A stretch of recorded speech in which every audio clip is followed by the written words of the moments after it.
Chapter 29 is called An Unexpected Development.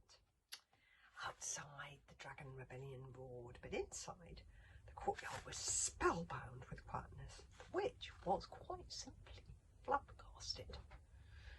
She staggered back to her throne. "What are you doing?" stammered the witch, thoroughly confused.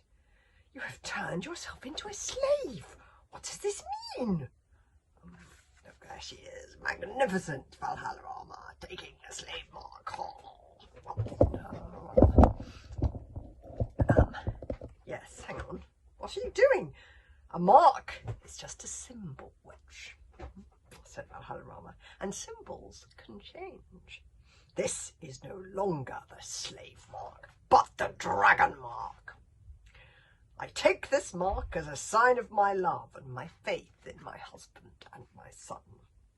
And I call upon all those who would have Hiccup as their king to take the dragon mark with me. So you have the situation under control, do you, mother? Spat Alvin savagely. Is this your idea of control? It's preposterous, bluttered the witch. Ridiculous. The slave mark is the slave mark. It's been like that for hundreds of years.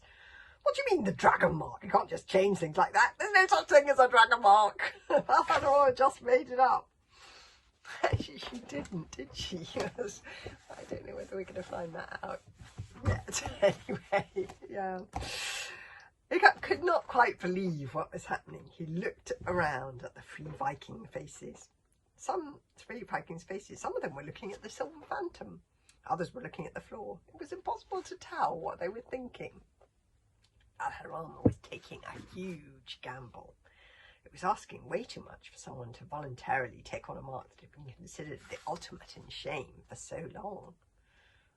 As they could remember, to put at risk their Viking honour out of mere concern for the fate of non-entities such as slaves and dragons. Oh, well, they do it. Who would do such a thing, especially for someone like Hiccup? You see, sneered the witch, regaining her composure as she realised no one was stepping forward. Nobody wants your so-called Dragonmark or your runty little son as leader, Valhallarama. Well, there's a good reason why Valhallarama should have hung on to the dragon jewel and nominated herself. That's a good reason why Valhallarama should have nominated herself as the new king, said Hiccup. Oh, he's so sweet, you know. Thinks he's important enough. She's the kind of person that people will follow into battle, the kind of person that people will lay down their lives for.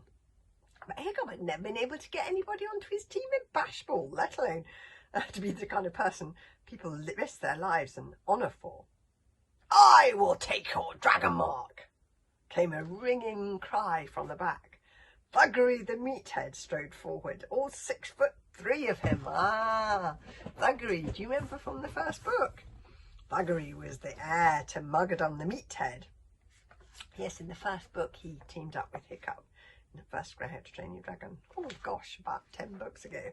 He was about 16 years old now, a huge hulking adolescent who is thoroughly admired across the archipelago as the very pattern of what a young Viking hero ought to be.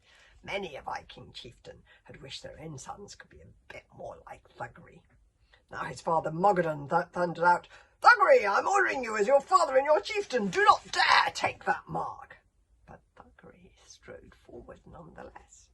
The crowd stood back to let him pass. "I'm sorry, father," said Thuggery solemnly, and he bowed formally to his father as a son should. "But Hiccup is right.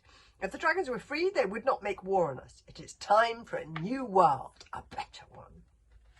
Thuggery stepped in front of Valhallarama, very brisk and soldier-like, and knelt and removed his helmet as if he were becoming a warrior. Valhallarama put the dagger mark on his forehead. "Hiccup the king!" yelled Thuggery, jumping to his feet and punching the air. "Well, only one person," scoffed the witch. "You're not going to get very far with only one fault." "Hiccup the king!" roared a whole cohort of young meatheads, clearly friends of Thuggery. Suddenly, all round the courtyard, the young teenagers of the tribes pressed forward to get the mark. Kamikaze landed in the courtyard with fish eggs on the back of the deadly shadow and had to push her way to the front and threaten several danger brutes to get her dragon mark first, because even the young of the conventionally vicious tribes, such as the danger brutes and the Visibugthos, were clamouring for the mark. How was this possible? Well, you see, a strange thing had been happening. during the year of Hiccup being an outcast. Hiccup had turned from the most unlikely, scrawny, puny little Viking ever into a romantic figure of rebellion. Many of the younger Vikings had been secretly following his progress as Hiccup set free dragon traps and eluded the forces of the Wild West to set yet another brilliant and hair-raising escape.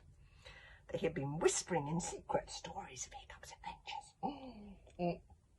And suddenly, they were whispering them not as evidence of what a weirdo he was, how bizarre, how freakish, but how clever, how extraordinary, how bravely unusual he was. Have you heard how he discovered the land that does not exist, they've been whispering? Have you heard how he defeated the sea dragon, the strangulator, how he tricked the Romans at the fortress of Sinister, how he stopped the exterminators at Lava Island? You see all of these adventures he'd been going on. How he slipped through the witch's fingers once again in the land of nowhere. How he found every single one of Grimbeard the Ghastly's lost things and Alvin O'Neill stole them from him. When you put it like that, it seems extraordinary that no one had noticed what a hero they had in their midst already. Sort of short of going around with a big fat sign, he said, saying, "Here is the greatest hero you've had in the archipelago for centuries." There isn't much more that Hiccup could have done to make this blindingly obvious. But it can sometimes take a while for people to change their mind about things. Even Hiccup's ridiculous birthday, the 29th of February of a leap year, a sort of shame to him, for his entire life was suddenly in his favour. "And I've heard he's only 3 years old," they whispered in hushed respect. "To have done all this when he's only 3 years old? Why, it's superhuman!" This is the way that legends begin. You remember when I said way back at the start of Hiccup's adventures how this would be the story of becoming a hero the hard way? Now you can begin to see exactly how hard the way has been. Alone, Hiccup had stood up against Alvin the Treacherous and the entire weight of the tribes. Alone, he had stood up for what he believed in, for what he felt was right, even when everyone else thought he was wrong. That was something in the end that the Vikings could respect. And somehow, along the way, Hiccup and his masked dragon skin farsuit, his inventive equipment, his raggedy windwalker dragon, his championing of the weak and friendless, his weirdly toothless hunting dragon, is actually really rather cool tattoo. When you come to think about it, a tattoo in the shape of a dragon on your forehead is kind of cool. Somehow with all of these things, Hiccup will become a hero. Not just any old hero, the sort of person people will follow into battle and risk their lives for. King. It wasn't just the young either. Even Mogadon the Meathead found himself looking anew at Hiccup and changing his mind. How is it that things can change so quickly, as it seems, on an instant? The fact is that things have been changing anyway without the Vikings really realising. The existence of Britain Darkheart had been an unspoken source of shame that the non-slave-trading tribes had tried very hard to forget about. Most of the Vikings were fond of the dragons they had grown up with, and even with the war going on, the thought of a world without dragons was depressing and frightening. Plus, the witch and Alvin had already enslaved many friends and relations, and a large number of people in that courtyard had a vague anxiety that they could be next. So people had been changing their minds without really realising when things build to a tipping point, a revolution can happen in just 5 minutes. "Mutiny!" screamed Alvin the Treacherous. "Loyal citizens of the Wild West, arrest those traitors, bury them in the deepest, darkest dungeon you can find, and throw away the key."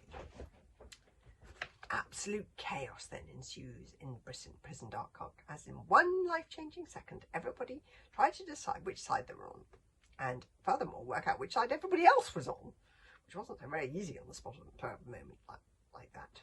All the slaves were on Hiccup's side, of course, and some of the guards began to set them free from their chains immediately. Most tribes, like the Bog Burglars, Peaceables and Hooligans, already thoroughly fed up with the whole treacherous regime. But the witch and Alvin still had plenty of supporters among the murderous and ugly thug tribes, the danger boots and the berserks. I'm afraid there were plenty of vicious and heartless humans in that lot. Because there wasn't time for everybody who wanted it to get themselves clearly marked with the dragon marks so that everyone knew where they were, the ensuing battle very quickly becoming extremely confusing. The night air rang with a bright sound of sword on sword and cries of, "What are you doing? I'm on your side!" And, "Oh, I'm so sorry. I just assumed because you were a murderess that you'd be in You be for the witch? And oh, you did you? Well, let me tell you, some of us murderers are just as sensitive as the next guy, and so on. Firing arrows at a ridiculously systematic rate. Al-Harama. Oh, I love Al-Harama. Fought her way to a stoic side, and hiya! With one swing of her battle axe, she chopped through the chains that bound him. Hiccup was close enough to hear what his mother said to Stoic. "You were not my first love, Stoic the last," said Al-Harama, "but you are my last."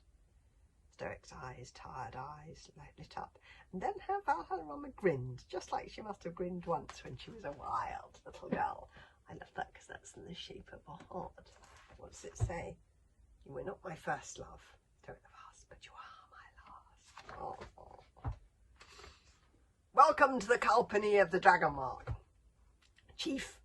And she handed Stoic her second best sword. Oh, second best sword. Ooh. Second best can be the best. But Hiccup's second best sword. Stoic's, it's the sword. The sword Endeavour is the second best sword. That's one of the lost things. So second best can be the best. Sometimes Stoic's chest swelled. The years fell off him. For Thor's sake, he was not an old man after all. A little past his prime, perhaps, but the best years of his life were ahead of him, and he could feel the dance of war beginning to tingle in his feet. "Al-Harama, my darling," said Stoic. "That is a lovely thing to say, and you were magnificent as ever." Al-Harama had drawn the Never Miss. That's her sword. And the two of them rang their two swords together grandly, affectionately, as if they were lifting glasses in a toast. Roaring like a charging bull, Stoic launched back into battle, swinging his sword at Alvin's warriors, creaking a tiny bit at the knees perhaps, but mostly like he'd never really left. "Guards of the World West, come fight for your king!" screamed Alvin. "No!" yelled the witch. "The Dragon Rebellion! Don't forget the Dragon Rebellion!" But the guards and the battlements left their positions on Alvin's orders, and the attack of the Dragon Rebels began louder and more furious, and there was a danger that any second now they would break through and overwhelm the prison itself. Chapter 30 is called The Battle of Prison Dark Heart. We must have that tomorrow.